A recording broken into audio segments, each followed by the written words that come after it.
Tuan-tuan genggam tangan. Minha khalaqnakum wa fiha nu'idukum wa minha nukhrijukum taratan ukhra. Musuh tu akan lemah. Tapi kena yakin lah tuan-tuan. Kalau anjing nak serang, anjing, wow, wow, wow.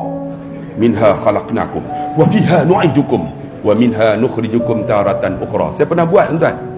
Kan anjing tu, dia tengok, dia salak dia. Saya kata try tengok. Saya dapat ni daripada seorang tok guru. Saya pun try lah.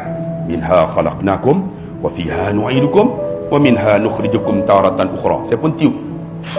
Buat macam Nabi ketika hijrah kan. Nabi baca ayat yang ke-9 tu, surah Yasin.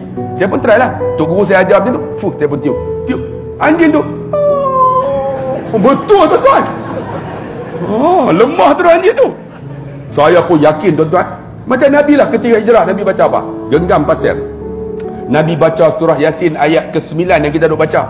وَجَعَلْنَا مِنْ بَيْنِ أَيْدِيهِمْ سَدًّا وَمِنْ خَلْفِهِمْ سَدًّا فَأَغْشَيْنَاهُمْ فَهُمْ لَا يُبْصِرُونَ. Nabi tiup. Pasir itu bila ditiup, 20 pemuda Quraisy tertidur. Kami dulu mengaji pondok. Tok guru katalah, Nabi pernah buat macam ni. Bagus kalau musuh di depan, insya-Allah tak nampak. Banyak pelajar pondok pakai serban, road tag tak ada. Lesen pun tak ada. Dia orang guna tuan-tuan ketika roadblock. Tengok-tengok, polis. Try.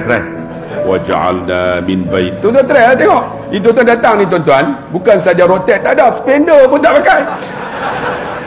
Ni kalau nak cek ni semua ni kan, mestinya road tag tak bawa kan, lesen tak bawa, polis tahan. Try roadblock. Waja'alna min baini aydihim saddan wa min khalfihim saddan fa'aghshaynahum fahum la yubsirun. Orang pondok tuan-tuan, orang buat macam tu, baca tiup. Sampai bukan polis tak nampak, polis tahan. Bila tahan, dia kata try sekali lagi. Polis tak tanya apa, dia pun baca waja'alna min baini aydihim saddan wa min khalfihim saddan fa'aghshaynahum fahum la yubsirun. Tiup kat muka polis tu. Tuan-tuan try tengok, insya-Allah terus dia tarik masuk balai. Terus kena saman tuan-tuan. Ayat Quran jangan main-main. Jangan main-main tuan-tuan. Itu cerita. Jadi bila digenggam, minha khalaqnakum wa fiha nu'idukum wa minha nukhrijukum taratan ukhra. Saya pernah tuan-tuan, masa tu tahun 2014 2013, saya baca khutbah. Ada orang tegur saya, apalah ustaz kan.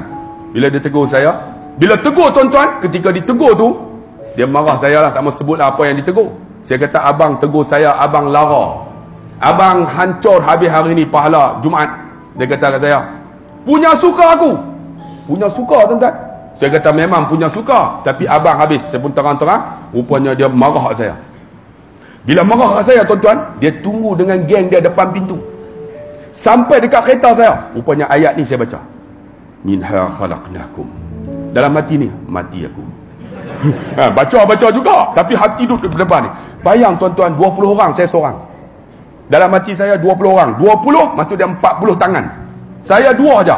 Dalam hati saya tak apalah, seorang jadi boleh lah, seorang boleh lah, boleh. Tapi kalau 18 lagi mati aku. Tapi tak apalah. Kan? Minha khalaqnakum wa fiha nu'idukum wa minha nukhrijukum taratan ukhra. Saya pun genggam, kemas-kemas tuan-tuan, keluar.